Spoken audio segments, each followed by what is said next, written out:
The stars burned cold above the mining colony of Kepler-7, and Admiral Zethran watched the human settlements through the observation deck of his flagship. His four eyes narrowed with contempt as he studied the primitive structures scattered across the planet's surface. These creatures had spread across the galaxy like insects, building their ugly little homes on worlds that belonged to the Vorthan Empire by divine right. "How many of them are there?" he asked, his voice carrying the natural superiority of a being who had never known defeat. "Approximately 2 million humans occupy this world, Admiral," his tactical officer replied. "Their defensive fleet consists of 47 vessels. All of them are at least 2 generations behind our current technology." Zethran allowed himself a smile. The Vorthan Empire had conquered 12,000 worlds across 4 galaxies. Their ships were built with materials that humans could not even name, powered by engines that bent the fabric of space itself. Their weapons could crack moons and boil oceans. Against such power, what hope did these soft-skinned creatures have with their primitive fusion reactors and chemical weapons?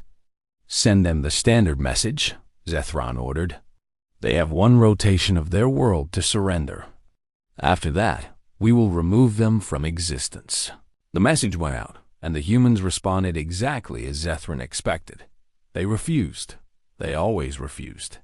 It was one of the many irritating qualities of this species. They never seemed to understand when they were beaten. "Prepare the fleet for combat," Zethran commanded. "This should take no more than a few hours." His fleet of 300 warships moved into attack formation. Each vessel was a masterpiece of engineering, covered in shields that could absorb the energy of a small star. Their weapons arrays could fire beams of concentrated gravity that would tear any human ship apart at the molecular level. The Vorthan had calculated that the humans would need approximately 10,000 years to develop technology capable of matching their current generation of warships. The human fleet arranged itself in front of the planet. Their ships were ugly things, all sharp angles and exposed hull plating. Compared to the smooth, elegant curves of Vorthan design, they looked like toys built by children. Zethran almost felt embarrassed for them. "Admiral," his sensor officer spoke, "we are detecting unusual readings from the human fleet." "Unusual in what way?" "Their engines are operating at full power, but they are not moving. They appear to be waiting." Zethran dismissed this with a wave of his secondary arms. "They know they cannot escape. Perhaps they have accepted their fate." The first wave of Vorthan fighters launched from the carrier ships. 2,000 small craft, each one carrying enough firepower to destroy a human destroyer. They streaked toward the human formation in perfect geometric patterns, their movements coordinated by artificial minds that could process 1,000,000 calculations per second. The humans did something unexpected. Instead of retreating or attempting to intercept the fighters, the human fleet suddenly accelerated directly toward the Vorthan capital ships. Their ships were not designed for such speeds, and Zethran could see hull plates buckling and tearing away as they pushed their engines beyond safe limits. Several of their smaller vessels simply exploded from the stress. "What are they doing?" Zethran demanded. "This is suicide. Admiral, their trajectory suggests they intend to engage us at close range." "At close range? That is madness. Our weapons are just as effective at any distance. Our shields will hold against anything they can throw at us." But the humans kept coming. Their ships were falling apart around them, leaving trails of debris and escaping atmosphere.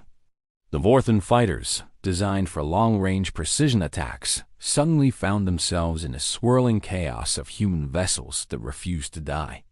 The humans were not trying to win through superior tactics or technology. They were simply refusing to accept that they should lose. The first human ship reached the Vorthan line and rammed directly into a cruiser. The impact should have been meaningless against Vorthan shields, but the human ship had overloaded its reactor at the moment of collision. The explosion created a brief gap in the shield bubble, and before the systems could compensate, 3 more human vessels poured through the opening. "Admiral, We have enemy ships inside our shield perimeter. Zethron stared at the tactical display in disbelief. This was not how wars were fought. There were rules, strategies, established patterns of engagement that had been refined over millions of years. The humans were ignoring all of them. Inside the shield bubble, the human ships were unleashing everything they had. Their weapons could barely scratch Vorthan armor, but they were not aiming for the hull. They were targeting sensor arrays, communication dishes, shield generators. They were blinding the great warships, cutting them off from the coordinated network that made the Vorthan fleet so powerful. Dispatch repair drones, Zethran ordered, and eliminate those ships. Admiral, our internal weapons are not designed for combat at such close range. We might damage our own vessels, then use them anyway. The battle descended into chaos. Human ships were dying by the dozens, but for every one destroyed, 2 more pushed through the gaps they had created. They were using their own wreckage as weapons, pushing the broken hulls of their vessels toward Vorthan ships and detonating the remaining fuel supplies. It was barbaric, primitive, and absolutely terrifying. On the planet below, the human civilians were not evacuating. They were arming themselves. Mining equipment was being converted into weapons. Construction vehicles were modified into mobile artillery platforms. Even the children were helping, carrying ammunition and supplies to the defense positions. Zethran had conquered worlds where the population surrendered the moment his ships appeared in orbit. He had never seen anything like this. Admiral, we have lost contact with 16 ships. Another 23 report significant damage. Impossible. We have destroyed at least 40 of their vessels. 42, Admiral. But they keep coming. They are launching evacuation pods directly at our ships. The pods are filled with explosives. Zethran felt something he had not experienced in 300 years of military service. He felt uncertainty. The humans were not winning. By every objective measure, they were losing catastrophically. Their fleet was being torn apart. Their people were dying in the thousands. But they refused to acknowledge this reality. They kept fighting as if they believed victory was still possible. A human transmission broke through the jamming frequencies. The face of a human commander appeared on Zethran's screen. The creature was wounded, half its face burned by plasma fire, but its remaining eye burned with something that made Zethran deeply uncomfortable. "You can kill us," the human said, its voice rough with pain. "You can destroy our ships and burn our cities. But you will never defeat us. We will fight you with our fleet. When our fleet is gone, we will fight you with our ground forces. When our soldiers fall, our civilians will take up arms. When our weapons run out, we will fight you with rocks and our bare hands. We will make you pay for every inch of this world in blood and fire. And when we are all dead, others will come. Humans will hear what happened here, and they will hate you. They will hunt you across the galaxy. They will never stop, never forgive, never forget. You might win today, Admiral, but you will never know peace again." The transmission ended. Zethran sat in silence for a long moment, staring at the chaos unfolding around his flagship. "Admiral, the human commander's vessel is on a collision course with us. Shoot it down." "We are trying, Admiral. It has no shields, no weapons, nothing to target. It is just a hull with engines.